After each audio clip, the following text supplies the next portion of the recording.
కాలము సహించును, దయచూపును, ప్రేమ మత్సరపడదు, ప్రేమ డంబముగా ప్రవర్తించదు, అది ఒప్పొంగదు, అమర్యాదగా నడవదు, సప్రయోజనం విచారించదు, త్వరగా కోపడపడదు, అపకారము మనసులో ఉంచుకోదు అనే మాట ఇక్కడ మనం చూస్తున్నాం.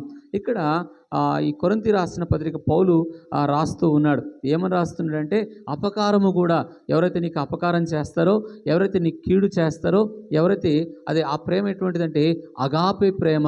ఈ ప్రేమ మన ఊహకందని ప్రేమ. మన ప్రేమలో స్వార్థాలు ఉంటాయి, తల్లిదండ్రుల ప్రేమలో స్వార్థాలు ఉంటాయి, అలాగే భార్యాభర్తల మధ్యలో కూడా స్వార్థాలు ఉంటాయి, ప్రేమించుకున్న వారి మధ్యలో కూడా స్వార్థాలు ఉంటాయి. కానీ దేవుని ప్రేమలో అది ఊహించని దానికంటే ఎక్కువగా అగాపే ప్రేమ, అది దేవుని ప్రేమ, దైవ ప్రేమ. ఇక్కడ అంటాడు, ఈ ప్రేమ ఎలాంటిదంటే దీర్ఘశాంతము, ఇతరుల పట్ల మన పట్ల చేసిన తప్పులను, గాయాలను, కఠినమైన మాటలు, చర్యలను, ఎలాంటి ద్వేషభావం ఉండకపోవడం. ఇక్కడ చూడండి, దీర్ఘశాంతం ఎటువంటిదంటే ఎవరైతే నీకు గాయాలు చేస్తారో, ఎవరైతే నిన్ను బాధపరుస్తారో, ఎవరైతే నీకు నొప్పిస్తారో, ఎవరైతే నిన్ను కఠినంగా బాధపరిచి కలగజేస్తారో వారందరినీ కూడా ఓర్చుకునేది ఏంటంటే ఒక దీర్ఘశాంతం అంటున్నాడు పౌలు గారు. కాబట్టి దీర్ఘశాంతం ఎలాగుంటుందంటే